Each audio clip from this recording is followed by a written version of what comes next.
ஆண்டவராகிய இயேசு கிறிஸ்துவின் நாமத்தினாலே உங்களை எல்லாரும் வாழ்த்துகிறேன். இது கிறிஸ்மஸ் காலங்களாக இருப்பதுனால இந்த கிறிஸ்மஸ்க்குரிய பாட்டை ஒன்று பாடிட்டு நான் செய்து போகலான்றேன். ஆரிவராரோ இந்த அவனியோர் மாறிடமே, ஆரிவராரோ இந்த அவனியோர் மாறிடமே, ஆனடை குடிலை உணமாய் இதைவர்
நல்ல ஆண்டவரே, இந்த நல்ல நாளுக்கான ஸ்தோத்திரம். நாங்கள் கூடியது உம்முடைய நாமத்தினாலே. இந்த உலகத்தில் பிறந்தது எங்களுக்காக. நன்றியோடு துதிக்கிறோம், ஸ்தோத்திரம். எங்களுக்காக நீர் உலகத்தில் பிறந்தது, எங்களுக்காக பாதித்தது, எங்களுக்காக அடக்கம் பண்ணப்பட்டு, எங்களுக்காக நீர் மூன்றாம் நாள் உயிரோடு எழுதி மீண்டும் எங்களுக்காக நீர் வரப்போவது முதல் வருகையை குறித்து நாங்கள் சிந்திக்க இருக்கிறோம். அதுக்குரிய எல்லா ஆசீர்வாத தந்தல் வேண்டும். எங்களை கேட்கிற காதுகளை குறித்து சேவை செய்தல் வேண்டும் என்று ஆண்டவர் லட்சியமான இயேசு கிறிஸ்துவின் நல்ல நாமத்தில் வேண்டிக் கொள்கிறோம். எங்கள் நல்ல பிதாவே, இந்த காலங்கள் கிறிஸ்துமஸ் காலம், அதை குறித்து எல்லாரும் உலகம் முழுவதும் இந்த இயேசு கிறிஸ்துவுடைய முதல் வருகை குறித்து தான் கொண்டாட்டம், அநேக காரியங்கள் உலகத்தில் நடத்த முடியும். மற்ற நாடுகளில் பார்க்கும்போது நம்ம நாட்டை விட மற்ற நாடுகளில் அதுக்காக ரொம்ப செலவு பண்ணுறாங்க, ரொம்ப டாம்பிகமாக செலவு பண்ணுறாங்க. எத்தனையும் 1000 கிலோ கேக்கெல்லாம் செய்கிறாங்க. அப்படி அதை ஒரு கொண்டாட்டமாக கொண்டாடுறாங்க. அது எந்த நாள் அப்படின்னு ஒரு சர்ச்சை இருக்குது. அவர் பிறந்த நாள் என்னைக்கு நிச்சயமாக சொல்கிறேன், டிசம்பர் 25. அது உலக சரித்திரத்திலே அது பதிவாகிருக்குது.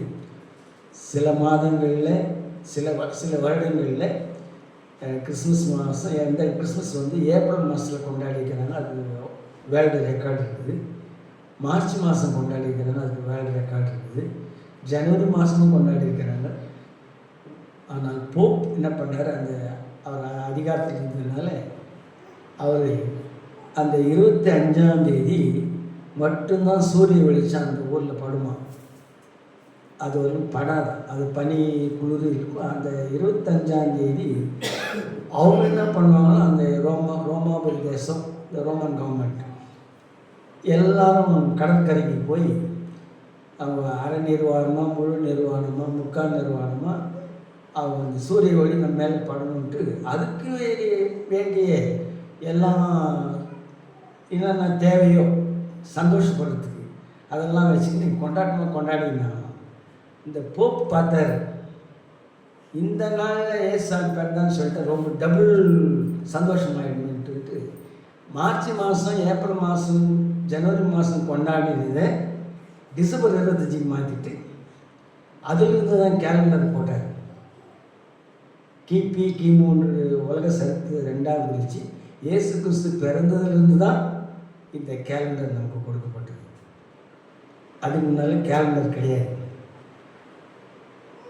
அன்பானவர்களே, இந்த முதல் வருகையின் அதுக்காக வழக்கமாக அவர் வழக்கம் பண்ணிட்டு போயிட்டார்.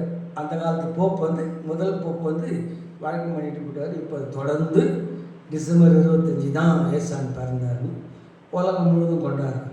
ஆனால் நிச்சயமாக டிசம்பர் 25 அவர் பிறந்தார் என்பது உண்மை, அதை மறுக்கவே முடியாது. என்னைக்கு பிறந்தார்னு பைபிள் இல்லை, மாறி காலத்தில் பிறந்தார்னு. ஆகவே சரி, பழக்கமாகி போச்சு, அதில் நாம் ஊறிட்டோம், அவ்வளோதான். ஆனால் இயேசு கிறிஸ்து பிறந்தது உண்மை. இப்போது அவர் பிறந்த சமயத்தில் ஒரு 10, 12 அல்லது 13 பேர் முக்கியஸ்தராக இருந்திருக்காங்க. அதெல்லாம் நான்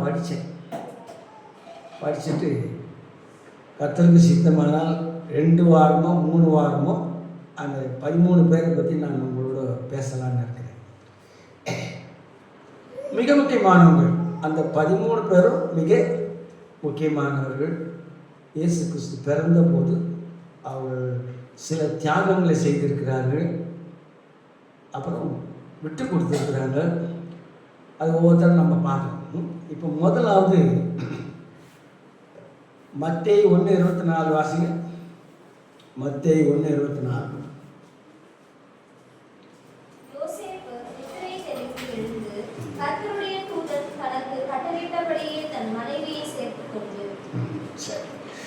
யோசேப் அவர் லூக்கா 2:9 வாசிங்க. ராஜா சொன்னதை அவர்கள் கேட்டு போகையில், இதோ அவர்கள் கிழக்கிலே கண்ட நட்சத்திரம் பிள்ளை இருந்த ஸ்தலத்திற்கு மேல் வந்து நிற்கும் வரைக்கும் அவர்களுக்கு முன் சென்றது. இங்கே மத்தேயு 1:24 யோசேப்பை குறித்து சொல்லப்பட்டிருக்கு. யோசேப் நைஸ் ஜென்டில்மேன். மறுபடியும் வாசி மத்தேயு 1:24. யோசேப்பு நித்திரை தெளிந்து எழுந்து கர்த்தருடைய தூதன் தனக்கு கட்டளையிட்டபடியே தன் மனைவியை சேர்த்துக் கொண்டு. இங்க முதலாவது தூதர்கள், இயேசு கிறிஸ்துவின் முதல் வருகையின் போது தூதர்கள் அதில் சம்மந்தப்படுறாங்க. அவங்க என்ன பண்ணுறாங்க, பேசுகிறாங்க. தூதர்கள் தான் அனுப்புகிறாங்க ஆண்டவர். அவங்க என்ன பண்ணுறாங்க, தூதர்கள் யோசேப்போட பேசுகிறாங்க, மரியாதையோட பேசுகிறாங்க, மேய்ப்பர்களோட பேசுகிறாங்க.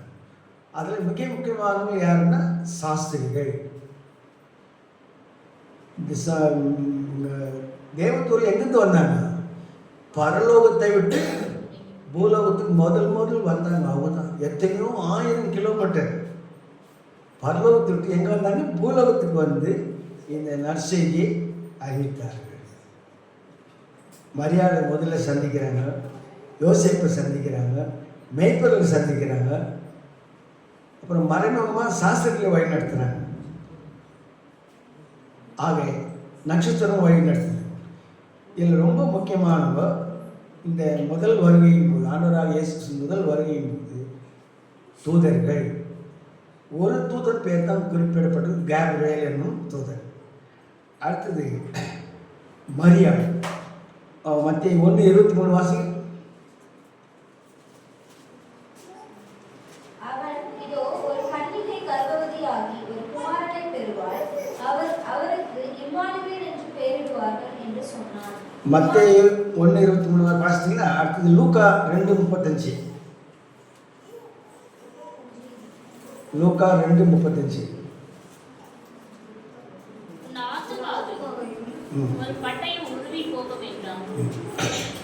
பாருங்க, இந்த மரியாள் உத்தமமானவர்கள், பரிசுத்தமானவர்கள், வேத அறிவுள்ளவர்கள், கர்த்தருக்கு பயந்தவர்கள், கற்புள்ள கன்னிகை.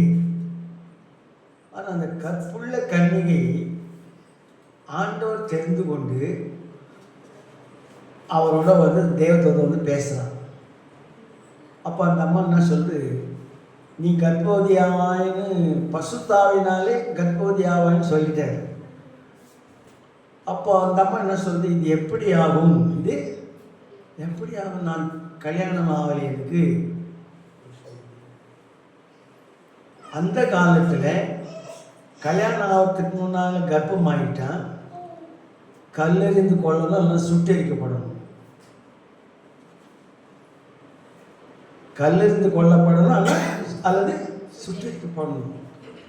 ஆனால் அதை என்ன பண்ணுறா, என்ன வந்தாலும் சரி நான் ஏற்றுக்கிறேன், அந்த பழியை நான் ஏற்றுக்கிறேன். அது மரியாதைக்கு காணப்பட்டது.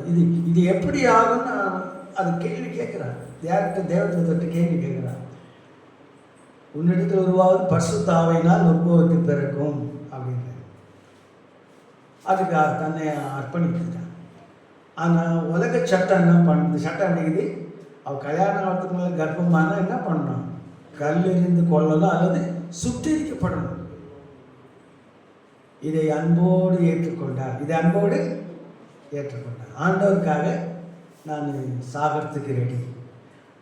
இந்த சூழலில் பொண்ணு பார்க்குறாங்க. அது அந்த முறையெல்லாம் பேச்சுவார்த்தைலாம் முடிஞ்சிடுச்சு, நியமிச்சிட்டாங்க. ஏறக்குறைய நிச்சயதாமதம் முடிஞ்சிடுச்சுன்னு அர்த்தம். அது அந்த கல்யாணம் ஒழுங்கு முடிஞ்சிடுச்சு. அப்போது இந்த விஷயம் என்ன பண்ணுறது, யோசேப்புக்கு போகுது. இந்த மாதிரி மரியாள் கர்ப்பமாக இருக்கிறாங்க. அப்போ அவனுக்கு எப்படி இருக்குன்னு யோசிப்பாங்க. நான் கல்யாணமே பண்ணல, இப்போ எங்கே எப்படி கர்ப்பமாச்சுது? இதெல்லாம் பலவிதமான சிந்தனைகள் யோசேப்புக்குது. ஆனாலும் யோசேப்புக்கும் அதே காபிரியேல் தூதன் பேசி, நீ பயப்படாத, நீ அஞ்சாத, அவளுக்கு உற்பத்தி ஆகுது பரிசுத்த ஆவியினால் உற்பத்தி இருக்குது. நீ அதுவரையில் இந்த நைஸ் ஜென்டில்மேன் அவளை ஏற்றுக்கணும். நான் அந்த பொண்ணை நான் கல்யாணம் பண்ணிட்டு நான் ஓகே, நான் தடை சொல்லலை. இந்த மனசு வருமா? இப்போ யோசிப்பாங்க. கல்யாணத்துக்கு புக் பண்ணியாச்சு, நிச்சயதாமம் முடிஞ்சிச்சு, கர்ப்பம் ஆயிடுச்சுன்னு ஒரு மேட்ரு வந்தால் நமக்கு அதை தாங்கிக்க முடியுமா? யோசிப்பால் தாங்கிக்க முடியுமா? ஆனால் அதை அவன் சாக்ரிஃபைஸ் பண்ணி, இது பசுத்தாவினால் கொடுத்துட்டுனா நம்ம இதுக்கு அலோவ் பண்ணணும் அப்படின்னு சொல்லிட்டு முதல்ல யோசிக்கிறான். நைஸாக விட்டுடலாம், நம்ம விளங்கிடலாம், இதுலேருந்து இந்த சாப்டர்லேருந்து விளங்கிடலான்னு யோசிக்கிறான். ஆனாலும் கனவில் ஆவியானவர் பேசி யோசேப்பு ஆவியானவருக்கு கீழ்ப்படிந்தான். தரிசனம் தான் கண்டான்.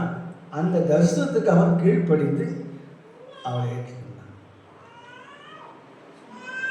இன்னொரு அந்த தாவீது மத்திய 1:20 வாசிங்க.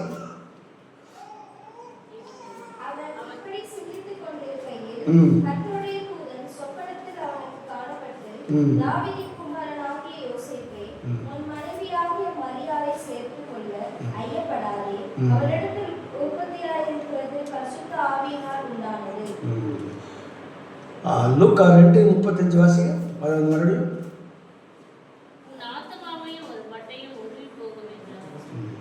1:34 இல்லை 2:35 தான் வாசிங்க. 2:35. வாசி மறுபடியும் உன் ஆத்துமாவையும் ஒரு பட்டயம் உருவி போகும் என்றார். சிமியோன் வந்து அவரை பார்த்துட்டு சம்பாஷணம் முடிஞ்ச பிறகு அந்த வசனத்தில் என்ன சொல்கிறாரு, உன் ஆத்துமாவை ஒரு பட்டயம் அப்படின்னா என்ன அர்த்தம்னா, உன் பிள்ளை சாவதை நீ பார்க்க போகிற, உன் வயிற்றில் பிறந்து வளர்ந்த பிள்ளையை நீ சாகும்போது நீ பார்த்தீங்கன்னா எப்படி இருக்கும் உன் மனசு? தாங்க முடியுமா? அதை நீ பெற்றெடுத்த பிள்ளை உன் கண்ணு முன்னாலே சாகிறத நீ பார்க்க போகிற. அதை தான் தீர்க்க தரிசனமாக என்ன பண்ணுறாரு சிமியோன் என்ன சொல்கிறார், உன் ஆத்துமாவை ஒரு பட்டயம் உருவி போகுன்றார். பாருங்க, யோசேப்பு முதலாவது சொல்கிறேன், இஸ் ஏ நைஸ் ஜென்டில்மேன். ரெண்டாவது சகிப்புத்தன்மை. அப்புறம் அவன் காரியங்களை வாசிக்கும்போது அவன் மரியாள் அந்த பிள்ளை பெறும் வரை அவளை அறியாதிருந்தான், தொடாதிருந்தான். தன்னை எந்த அளவுக்கு அவர் தனக்கு நியமிக்கிட்ட பொண்ணு கல்யாணம் பண்ணுறதுக்கு எல்லாம் முடிவாகி போச்சு. ஆனாலும் இவன் அவனுக்கு சொப்பனத்தில் அவளுக்கு உற்பத்தி பரிசுத்த ஆவியானால் உற்பத்தி இருக்கிறதுனால என்ன பண்ணுறான், அவன் அவளை அறியவில்லை. அதுக்கப்புறம் அவருக்கு 3 பிள்ளைங்க பிறந்ததுன்னு சரித்திரம் இருக்குது. யோசே, யாக்கோபு, 3 பேர் பிறந்தாங்கன்னு இருக்குது. அது உலக சரித்திரம், அது சரித்திரத்தில் இருக்குது. ஆக யோசேப்புக்கு பேர் என்ன, தாவீதின் குமாரன். மத்தேயு 1:20 வாசிக்க மறுபடியும். அவன் இப்படி சிந்தித்துக் கொண்டிருக்கையில் கர்த்தருடைய தூதன் சொப்பனத்தில் அவனுக்கு காணப்பட்டு, தாவீதின் குமாரனாகிய யோசேப்பே, உன் மனைவியாகிய மரியாளை சேர்த்துக் கொள்ள ஐயப்படாதே, அவளிடத்தில் உற்பத்தியாய் இருக்கிறது பரிசுத்த ஆவியினால் உண்டானது. பரிசுத்த ஆவியினால் உற்பத்தி பிறந்தார். அண்டர்லைன் பண்ணி வச்சுக்கோங்க. ரெண்டாவது, கன்னியின் வயிற்றில் பிறந்தார். அதை நீங்கள் அண்டர்லைன் பண்ணி வச்சுக்கோங்க. கன்னி மரியாளத்தில் உற்பவித்து பிறந்தார். ஒரு ரோமன் கேத்தலிக் பாட்டில் நிச்சயமான ஒரு சினிமா படம் இருக்குது. அந்த பாட்டில் இந்த வரி இருக்குது, ஞாபகம் சரியா, இன்னொரு நாளைக்கு நான் அந்த பாட்டு பாடுறேன். அந்த பாட்டில் என்னை ஆளும் மேரி மாதா, என்னை நீயே மேரி மாதான்ட்டு பரிசுத்த ஆவியினால உற்பத்தி பிறந்தார்னு அது.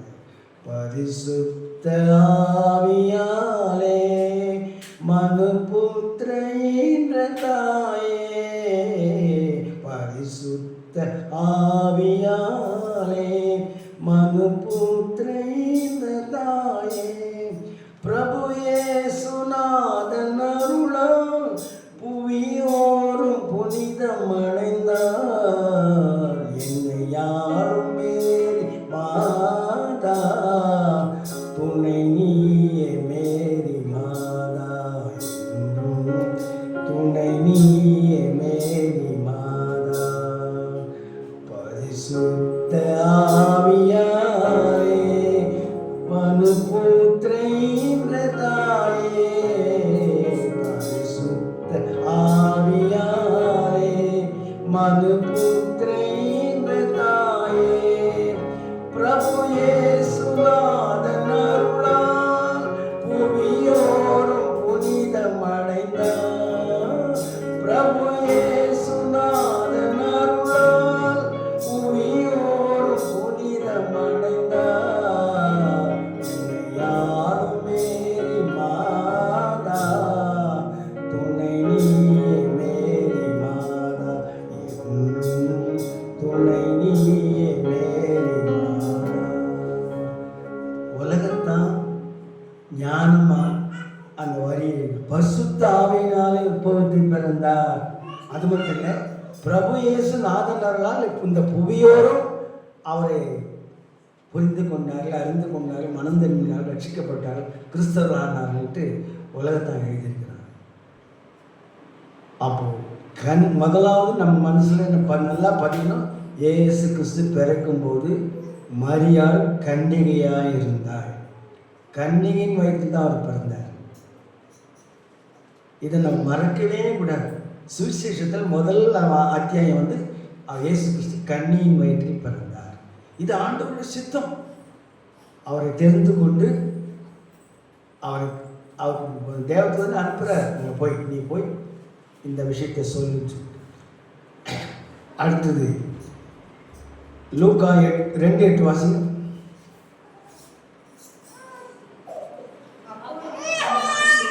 மேய்ப்பர்கள் வயல்வெளியில் தங்கி ராத்திரியிலே தங்கள் மந்தையை காத்து கொண்டிருந்தார்கள். இந்த இயேசு கிறிஸ்து பிறக்கும் போது அடுத்த முக்கியமானவங்க யாருன்னா மேய்ப்பர்கள். மேய்ப்பர்கள்னா இடையர்கள்னு அர்த்தம். ஆடு மாடு மேய்க்கிறோம். ஐயா வந்து போன வாரத்தில் இன்னும் மேய்ப்பர்களை பற்றி அதிகமாக விளக்கிட்டார். நான் அதை விளக்க வேண்டிய அவசியம் இல்லை. மேய்ப்பர்களுடைய தன்மை என்ன, மேய்ப்பர்கள் எப்படிப்பட்டவங்க, அவங்க மந்தையை காக்கிறவர்கள், ஆடுகளுக்கு தன் ஜீவனை கொடுக்கிறவர்கள், அப்படி அவங்க நிறைய சொல்லிட்டார். ஆகவே மேய்ப்பர்களும் இதில் முக்கியமானவர். மேய்ப்பர்களும் இயேசு கிறிஸ்து பிறந்தபோது முக்கியமானவர். அடுத்தது மத்தேயு 2:2-12 வரல வாசிக்கலாம். மத்தேயு 2:2-12 வரல. யூதருக்கு ராஜாவாக பிறந்திருக்கிறவர் எங்கே? கிழக்கிலே அவருடைய நட்சத்திரத்தை கண்டு அவரை பணித்துக் கொள்ள வந்தோம் என்றார்கள். ஏரோது ராஜா அதை கேட்ட பொழுது அவனோடு கூட எருசலேம் நகரத்தார் அனைவரும் கலங்கினார்கள். அவன் பிரதான ஆசாரியர் ஜனத்தில் வேதபாரகர் எல்லாரையும் கூடி வர செய்து, கிறிஸ்துவானவர் எங்கே பிறப்பார் என்று அவர்களிடத்தில் விசாரித்தான். அதற்கு அவர்கள், யூதேயாவில் உள்ள பெத்லகேமிலே பிறப்பார். அதேனென்றால் யூதேயா தேசத்தில் உள்ள பெத்லகேமே யூதாவின் பிரபுக்களில் நீ சிறியதல்ல, என் ஜனமாகிய இஸ்ரவேலை ஆளும் பிரபு உன்னிடத்திலிருந்து புறப்படுவார் என்று தீர்க்கதரிசியினால் எழுதப்பட்டிருக்கிறது என்றார்கள். அப்பொழுது ஏரோது சாஸ்திரிகளை ரகசியமாய் அழைத்து நட்சத்திரம் காணப்பட்ட காலத்தை குறித்து அவர்களிடத்தில் திட்டமாய் விசாரித்து, நீங்கள் போய் பிள்ளையை குறித்து திட்டமாய் விசாரியுங்கள். நீங்கள் அதை கண்ட பின்பு நானும் வந்து அதை பணித்துக் கொள்ளும்படி எனக்கு அறிவியுங்கள் என்று சொல்லி அவர்களை பெத்லகேமுக்கு அனுப்பினான். ராஜா சொன்னதை அவர்கள் கேட்டு போகையில், இதோ அவர்கள் கிழக்கிலே கண்ட நட்சத்திரம் பிள்ளை இருந்த ஸ்தலத்திற்கு மேல் வந்து நிற்கும் வரைக்கும் அவர்களுக்கு முன் சென்றது. அவர்கள் அந்த நட்சத்திரத்தை கண்டபோது மிகுந்த ஆனந்த சந்தோஷம் அடைந்தார்கள். அவர்கள் அந்த வீட்டுக்குள் பிரவேசித்து பிள்ளையையும் அதன் தாயாகிய மரியாதையும் கண்டு சாஷ்டாங்கமாய் விழுந்து அதை பணிந்து கொண்டு தங்கள் பொக்கிஷங்களை திறந்து பொன்னையும் தூபவர்க்கத்தையும் வெள்ளை மூலத்தையும் அதற்கு காணிக்கையாக வைத்தார்கள். பின்பு அவர்கள் ஏரோதின் இடத்திற்கு திரும்பி போக வேண்டாம் என்று சொப்பனத்தில் தேவனால் எச்சரிக்கப்பட்டு வேறு வழியாய் தங்கள் தேசத்திற்கு திரும்பி போனார்கள். தானியேல் 12:3 வாசிக்கலாம். தானியேல் 12:3.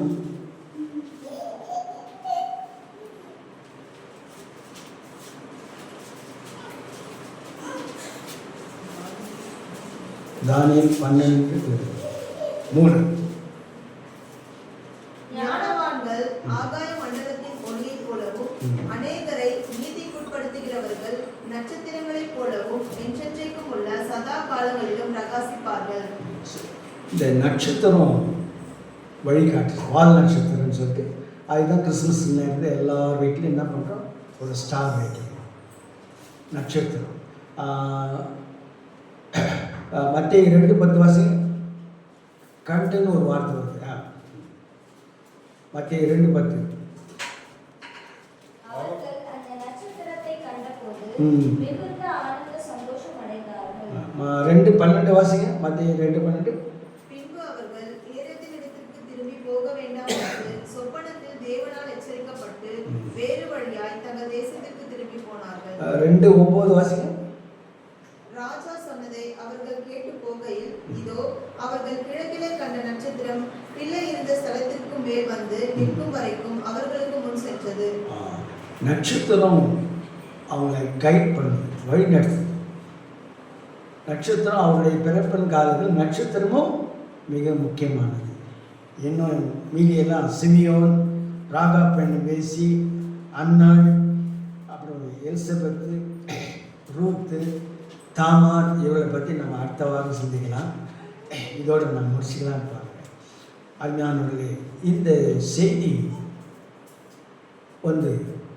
ஆண்டவராக இயேசு கிறிஸ்து பிறக்கும்பொழுது இத்தனை பேர் சம்மந்தப்பட்டிருக்கிறாங்க. முதலாவது தேவதூதர்கள், ரெண்டாவது மரியா, மூன்றாவது யோசேப்பு, நான்காவது மேய்ப்பர்கள், ஐந்தாவது சாஸ்திரிகள், அப்புறம் நட்சத்திரம்.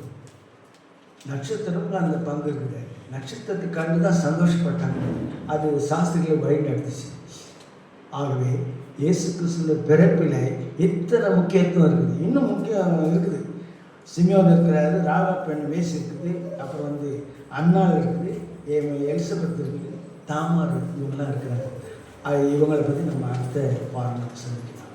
அருமையானது, இயேசு கிறிஸ்துவின் முதல் வருகை எவ்வளவு முக்கியமோ அது ஒரு நடந்து முடிந்த கதை, நடந்து முடிந்த சரித்திரம். கதை இல்லை, நடந்து முடிந்த சரித்திரம்.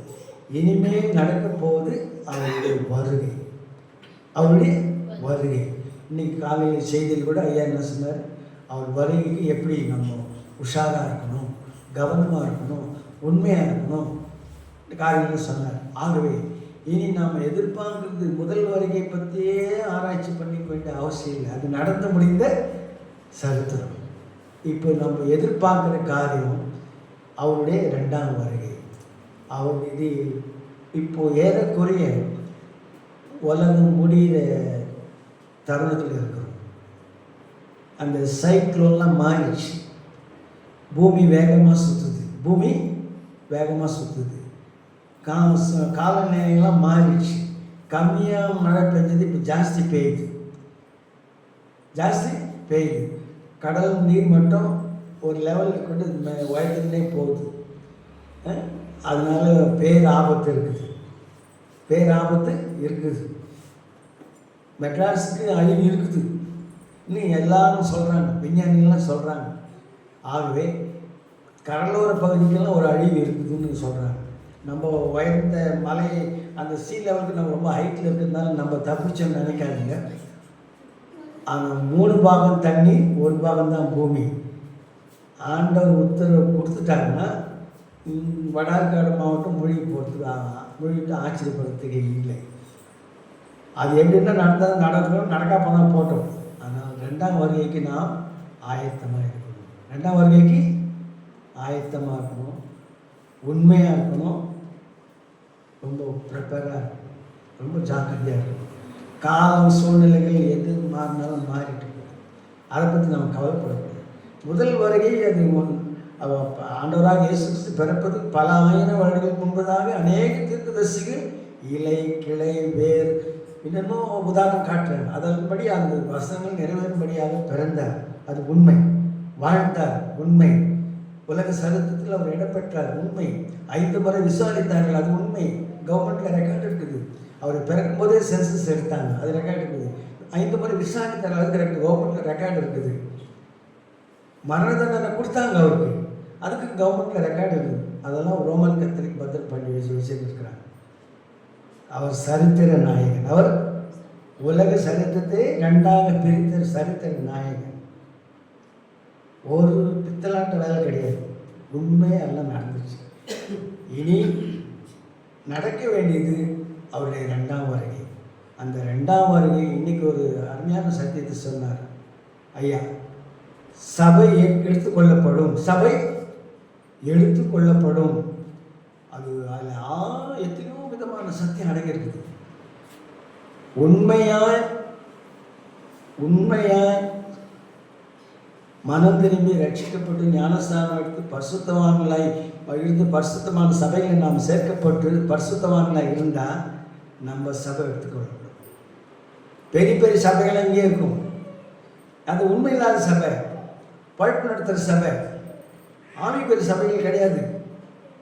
அது பெரிய பெரிய சபைகளாக இருக்கலாம், 1000 பேர் இருக்கலாம், 2000 பேர் இருக்கலாம். ஆனால் சின்ன சபையாக இருந்தாலும் நம்ம கர்த்தருக்கு உண்மையாக இருக்கும்போது, கர்த்தரோடு நம்ம ஐக்கியமாக இருக்கும்போது, கர்த்தரோடலாம் உண்மை கிறிஸ்தவனாக இருக்கும்போது, கிறிஸ்துவை உடையவன் தான் கிறிஸ்தவன். அப்படி இருக்கும்போது நம்ம சபையோடு எடுத்துக்கொள்ளப்படும்.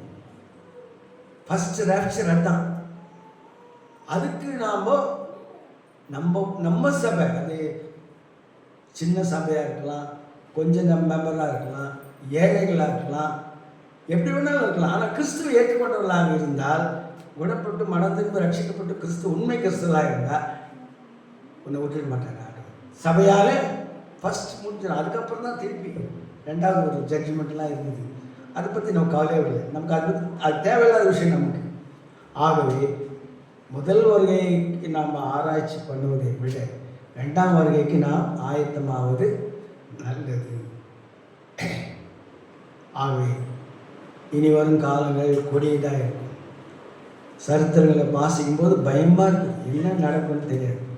ஒருவேளை இஸ்ரேல் தேசத்தில் நடக்கிற காரியங்கள்லாம் பார்க்கும்போது பிஃபோர் 26ஆம் வருஷம் தொடக்கத்துக்குள்ளே வந்தாலும் ஏசாமி பண்ணிட்டாலும் ஆச்சரியப்படுறதுக்கு இல்லை. அந்த அளவுக்கு உலகத்தில் நடக்கிற காரியங்கள் நடந்து கொண்டு இருக்குது. அது நடந்தால் நடந்துட்டு போகுது. நீங்கள் நானும் நான் பண்ணணும். ரெண்டாம் வருகைக்கு காத்திருக்கிறவர்களாக இருக்கணும், ஆயத்தமுடையவர்களாக இருக்கணும், ஜாக்கிரதையாக இருக்கணும். அதை தவறவே கூடாது. அந்த 5 சகோதரிகள் நம்ம புத்தியில்லாத சகோதரிகளாக போயிட்டாங்க. அந்த மாதிரி இருக்கக்கூடாது. உஷாராக ஆண்டவர் எப்போ வந்தாலும் ஐ ஆம் ரெடி. ஆனால் எப்போ வந்தாலும் சரி, எப்போ வந்தாலும் ஐயம். அப்போ அவரோடு நம்ம இந்த சபை எடுத்துக்கொள்ளப்படும் மேலே. அப்புறம் திருப்பி தான் இறங்கி வரும். அதுக்கப்புறம் தான் 1000 வருஷம் அரசாட்சியெல்லாம் இருக்குது. அதுக்கப்புறம் கவலைப்பட வேணும். ஆக அன்பானவர்களே, நீங்களும் நானும் முதல் வருகையின் போது எவ்வளோ காரியங்கள் இருந்தாங்க.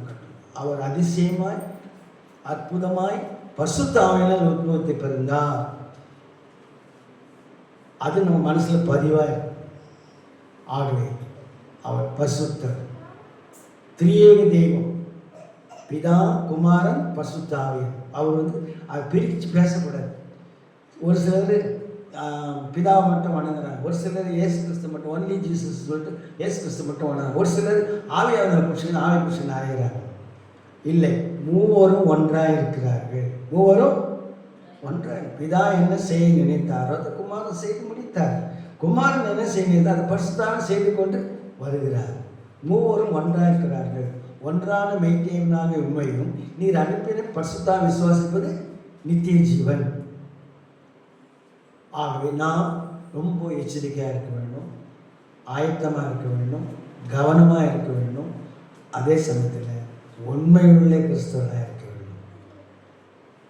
இன்னைக்கு உண்மைக்கு தான் பஞ்சம், உண்மைக்கு தான் பஞ்சம். இந்த அரசியல் காரியங்கள்லாம் பார்க்கும்போது கடுகள் கூட உண்மை இல்லை. சரி, அது அவன் உலகத்தை அவன் பாட்டு அவன் வாயிலே அவன் செய்து போட்டோம். அவனை பற்றி நமக்கு கவலை வேணாம். நீங்களும் நானும் உண்மை கிறிஸ்தவனாக இருக்க வேண்டும். ப்ராக்டிக்கல் கிறிஸ்தவனாக இருக்கணும். பெயர் கிறிஸ்தவனாக இருக்கணும், நாமினல் கிறிஸ்தவனாக இருக்கக்கூடாது. ப்ராக்டிக்கல் கிறிஸ்தவனாக இருக்கணும்.